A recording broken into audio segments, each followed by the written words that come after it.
Hello everyone, it's Angelika Kargulewicz, clinical nutritionist, and in today's episode we will talk about triglycerides. Triglycerides, this is a very common parameter determined in the blood serum, and it is very often a component of the so-called lipid profile. And as it turns out, nowadays this parameter is very often exceeding the range of the normal values. If you want to learn more about the causes of the elevated triglycerides levels and how to deal with them through the diet, I invite you to watch today's episode.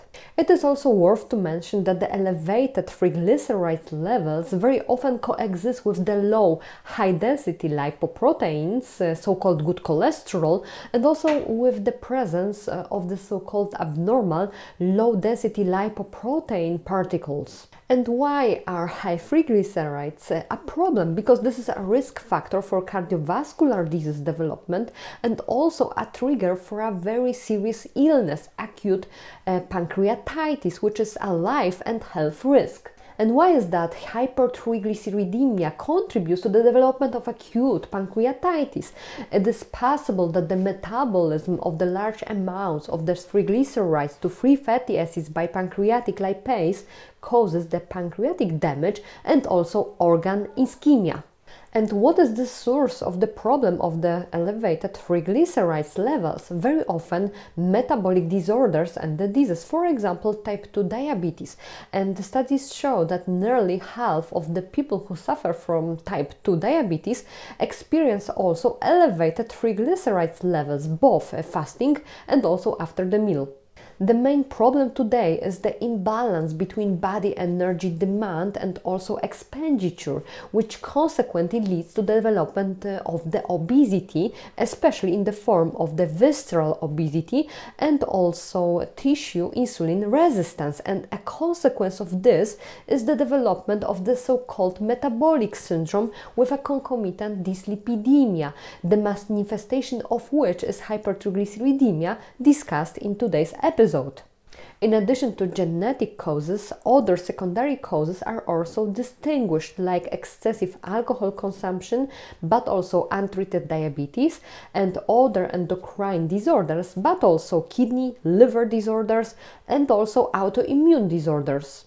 And let's not forget about that, medication can also cause the elevated triglycerides levels. For example, beta blockers, which are used in hypertension and other heart diseases, but also estrogens, retinoids, and for example, immunosuppressants, corticosteroids, and thiazides, which are diuretics.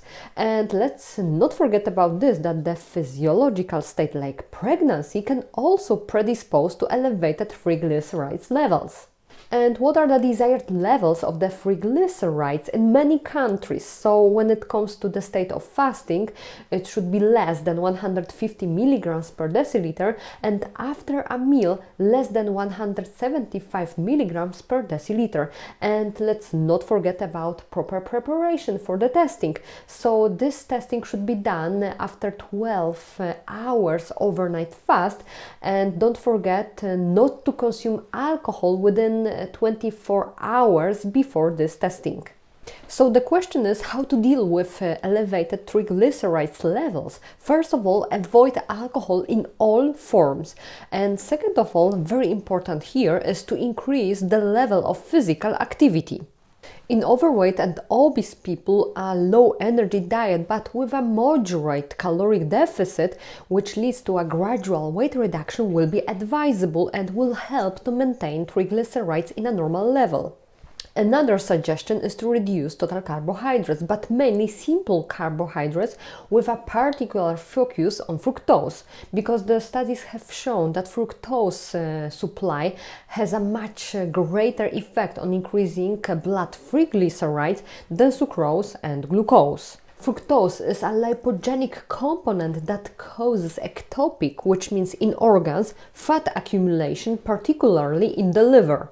And when it comes to the fructose intake, we should avoid excessive amounts of the juices, honeys, but also drinks, energy drinks, and also food, such as, for example, ice cream or yogurt, drinks, and other sweets, which are sweetened with glucose, fructose, corn syrup, and of course, confectionery, like, for example, ice cream, biscuits, and cakes, which are also sweetened with glucose, fructose, corn syrup, and those are the main sources of the fructose in our diet. And I very often hear the question if fructose from the fruits can be problematic. And the answer is that when the fruits are consumed in a reasonable quantities, let's say up to about 300 grams per day, even more when we are physically active.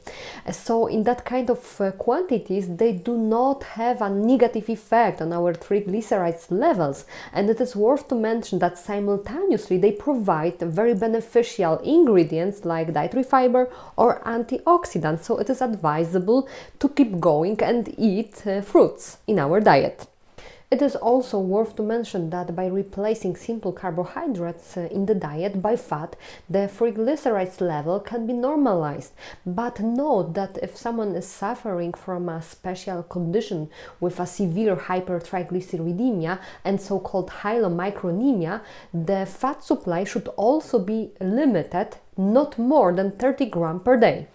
Especially recommended fatty acids for people with hypertriglyceridemia are omega-3 fatty acids, especially polyunsaturated one like EPA and DHA.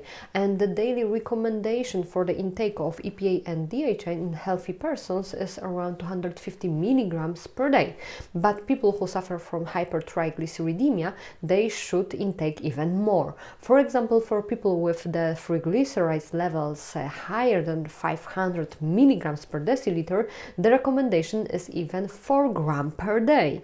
But trends are more towards a dietary supplement with EPA alone, because especially high dose of DHA can raise the low density lipoproteins. So note that any dietary supplement must be taken with caution.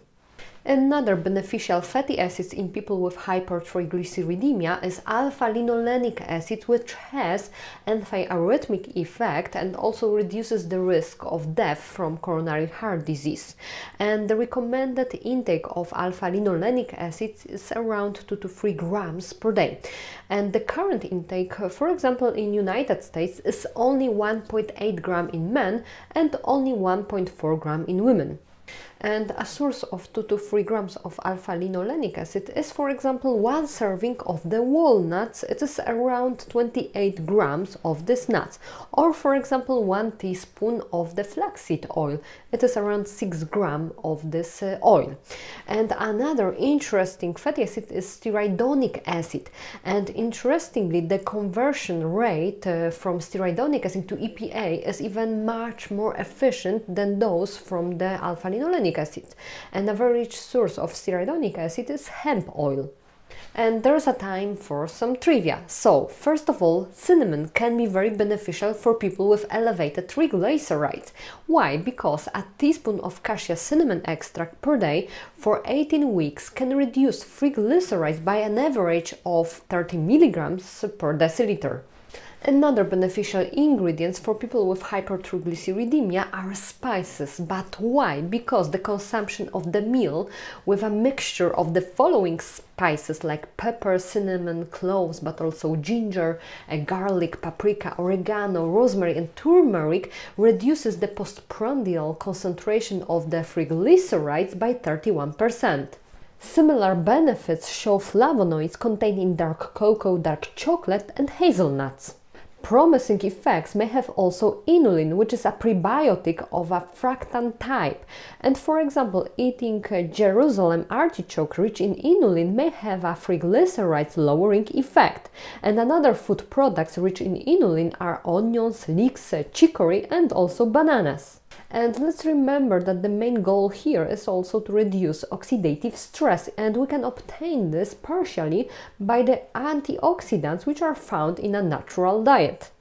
And in conclusion, people who are at particular risk of hypertriglyceridemia are people with familial history of heart disease, abdominal obesity, smokers, but also people with abnormalities in other laboratory tests. For example, like high-density lipoproteins, but also C-reactive protein, homocysteine, fibrinogen, but also lipoprotein A and ApoB.